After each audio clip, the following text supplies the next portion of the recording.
My golden child brother got himself arrested during my wedding, and then later out of anger revealed a dark family secret that almost destroyed my life. A few weeks before my wedding, my brother asked me if he could propose during reception, but when I said no, he got our parents to show up at my door to yell at me. My mother went insane when I kept saying no and threatened to destroy my fiancé's dress, but I told her I would press charges if she did this. She started crying and asked if I would really do that to her, and when I said yes, she stopped crying and went back to screaming. They only left when I threatened to uninvite my brother, who actually promised he wouldn't propose at my wedding. But when my wedding came around, his girlfriend showed up in white, and as a cherry on top, as we were about to cut the cake, I heard my brother's girlfriend screaming, "Yes!" I turned around to see him proposing to her. He put the ring on her finger, but as soon as he did, the maid of honor spilled red wine all over them. Immediately afterwards, everything spiraled out of control. My brother was convinced we had planned the spill, thinking we wanted to embarrass him and his girlfriend. He was furious and caused a scene in front of all the guests. My wife, Amanda, and I felt the eyes of everyone on us. It was clear my brother couldn't let it go. He approached the maid of honor, who was already really embarrassed and trying to clean up the mess. Even though she tried to say sorry and explain it was an accident, it wasn't. My brother kept saying she did it on purpose. He began yelling and cursing at her. Then she began to cry. This caused even more people to get involved,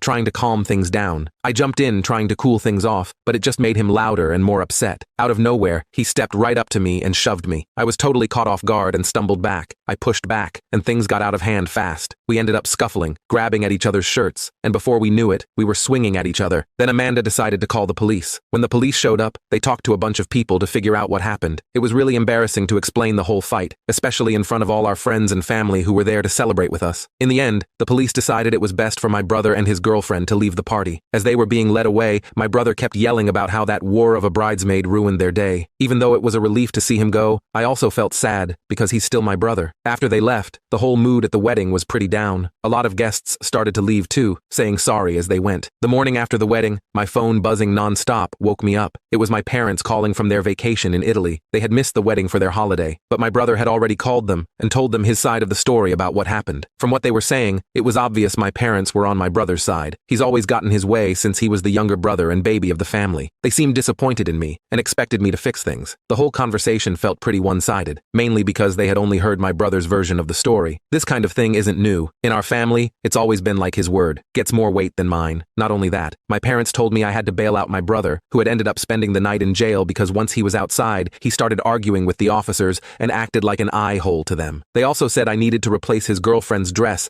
that got wine-stained during the wedding, which turned out to be the dress she was planning to wear at their own future wedding. We ended up in an argument and I brought up every time they were in his favor, but they didn't see my point of view. I told them how they'd always favored my brother since we were kids. Every Christmas, it was obvious he was the favorite because he got most of the gifts while I got less. Whenever he messed up, I was blamed, since I was the older brother and supposed to set the example. This pattern continued into our teen years. I always had to include him in everything I did, which made it feel like I couldn't have my own life. He was always there. In that conversation, I realized I couldn't do this anymore, and I told them to keep me out of the current mess with my brother. I said they can go F off if they expected me to bail out my brother after he ruined my wedding. The other end on the line fell silent. They said they were coming back to the US that instant and hung up. They came back from their trip that day and immediately bailed out my brother themselves. I found myself in the kitchen, getting breakfast ready for Amanda. I was still thinking about the call with my parents, but I pushed it aside to focus on making this morning special for her. When I walked into the bedroom with the tray, I saw Amanda sitting up with puffy eyes from crying the night before. I set the tray down and joined her on the bed, telling her about the call with my parents. She listened. I could see she was still hurt from our ruined wedding night. I told her that we wouldn't let them ruin today too. I placed the tray on her lap, showing her favorite breakfast: pancakes, strawberries, and whipped cream. Her eyes lit up, and she smiled at me. As she started eating, I told her exactly what I knew would cheer her up: a shopping trip to her favorite stores. Amanda shook her head and said she'd love that. She was eyeing a new pair of shoes since the last time we left the mall, and I was going to get them for her. We spent the morning enjoying breakfast in bed. Later, we went out to Amanda's favorite shops. While Amanda was in the dressing room, I got a call from my brother. He was clearly drunk and started bragging. He told me our parents promised him a lot of money and valuable family property, making sure he'd get the family inheritance, not me. I asked him what he was talking about, and he said that the reason why I was jealous of him was because our parents would make sure he was set for life, and nothing that I could do would change that. He told me about hundreds of thousands of dollars in the trust that Dad made for us, but it only had his name on it, and the will. He said he saw Dad's will, and that they wouldn't be leaving me a dime. The call ended suddenly, and just as I was about to call back, Amanda came out of the dressing room. She asked if the dress made her look fat. I looked at her and saw how beautiful she looked, the dress fitting her perfectly. I smiled at her, and I told her she looked stunning. I asked her, did she want that one, and was she ready to go? I really wanted to go home at this point. She said we could get out of there, and we did. As we were driving home,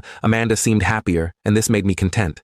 My brother, his fiancée, and our parents were all there. The tension was heavy as Amanda and I stepped out of the car. Immediately, they started demanding. My parents insisted again that we buy a new dress for my brother's fiancée and compensate her for the emotional damage from the wedding incident. I said, if anything, they need to pay us for emotional damage. Amanda explained to my parents that my brother's fiancée wore white at our wedding, and my brother made things worse by proposing to her, but they didn't seem to care. My brother's fiancée took this personally and began insulting Amanda. She called her a pass-around and said she was jealous because she looked better in her dress at her wedding. She then accused Amanda of getting someone to spill the wine on her because of her jealousy. Amanda admitted that she had orchestrated the wine spill. That admission was like pouring gasoline on a fire. My brother's fiancée screamed and lunged at her. The driveway turned chaotic as she tried to attack my wife. Instinctively, I stepped between them, pushing her back to protect her. Things quickly turned into another fight, with my brother jumping in, swinging his fists. My dad threatened to call the police on us again, but that didn't stop us. Eventually, the police arrived and arrested me and my brother. They placed us both in the back of a cop car and took us to the police station. On the ride there, my brother laughed to himself. I asked him what was funny since we were going to jail. He asked, did I want to know the real reason why mom and dad didn't like me? I didn't know what to say after that, so I remained silent. He went on to say, I wasn't their real child. My father had an affair, and I was the result. My real mom didn't want me, so my parents were stuck having to raise me. He called me a mistake and said that's why I would never get any inheritance. I said he was drunk and that he was just saying this. He asked me why I think I had dark eyes when everyone in our family had blue or green eyes. I still didn't pay any attention to him. He said that Grandma tried to convince Mom and Dad to put me in the system. She said someone would take me, but it was too late. I asked him how long did he know, and he said he's always known. They told him at a very young age. I didn't know if this was just another one of his ploys to hurt me, or if this was true. Whichever was the case, this news hit me hard. The cold treatment, the favoritism, the lack of inheritance, it all made sense now. They had never truly seen me as their own child. As soon as we arrived at the police station, Amanda was there. She bailed me out and she signed some paperwork. My brother was still in his cell as I was leaving. He was screaming, telling Amanda to get him out of there. She said to ask that fiancé of his, and we left. The ride home was quiet, with only the car engine's hum filling the silence. Finally, I told Amanda what my brother had drunkenly confessed, that I was the result of an affair and raised by parents who never really considered me their own. I could see she was trying to process everything I had shared. I told her I was unsure about confronting my parents. How could I ask them, knowing they had kept such a deep secret? What would it change? These questions made me feel even more lost. Amanda reached over and held my hand. She told me she would support whatever choice I thought was right. As we pulled into our driveway, I felt a weight on my shoulders, but I knew whatever happened, I had Amanda standing with me, and knowing that I felt more hopeful for our future. Update 1. 3 years later, life has taken a brighter turn. One autumn morning, Amanda came to me with a glowing smile, holding up a positive pregnancy test. I hugged her and kissed her. I was so excited to be a father. As Amanda's pregnancy progressed, we decided to renew our vows and make new, happy wedding memories. We planned a simple, intimate ceremony with close friends. The day of our vow renewal was perfect. The sun shone brightly over the beautiful garden where we stood. Amanda, radiant with her baby bump, walked down the aisle in a flowing dress. Her beauty took my breath away. A few months after our vow renewal, I felt my world turn upside down again. My parents died unexpectedly in a car accident. Even though we had a strained relationship, I felt a deep sadness and a sense of obligation to attend their funeral. Amanda joined me in support. At the funeral, the air felt heavy. Friends and extended family gathered to pay their respects. My brother, however, stood apart from the people mourning. He looked almost satisfied that our parents were gone. He avoided looking in my direction, his demeanor unsettlingly detached. As the service proceeded, I couldn't shake the unease. My brother's behavior seemed out of place. I couldn't fathom his emotions, whether he was relieved, indifferent, or hiding something deeper, but his presence felt like a dark cloud over an already grim day. As the service ended, I watched my brother, still keeping his distance, a faint, almost smug smile playing on his lips. After the funeral, life seemed to settle into an uneasy calm. My brother and his fiancée continued to live in their lavish mansions, seemingly untouched by the aftermath of our parents' passing. News occasionally trickled through the family grapevine about their extravagant lifestyle, but it wasn't until later that I heard troubling rumors. Word spread that they had burned through their inheritance quicker than expected. Their once larger-than-life habits were now crumbling under the weight of poor financial decisions. It came as a surprise to no one when whispers began circulating